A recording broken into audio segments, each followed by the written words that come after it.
Yeah, my name is Taylor, taga Batangas po ako. Simpleng bata lang ako pero marunong respeto. Kahit na ako'y dumayo, dala ko aking respeto. Pero bakit na ganon? Ang dami nang gagago, ang dami nang gagago dito sa ating mundo.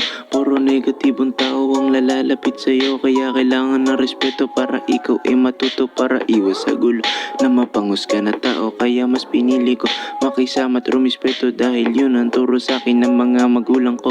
Maangas man ako, pasensya na kayo, at least alam ko yung salitang respeto. Di ko kailangan ng mga opinion nyo, basta masaya ako kung anong meron na ako. Kaya laking pasasalamat ko sa aking ama't ina.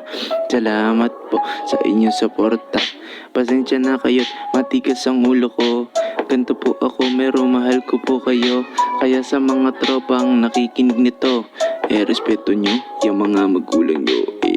Yo, yo.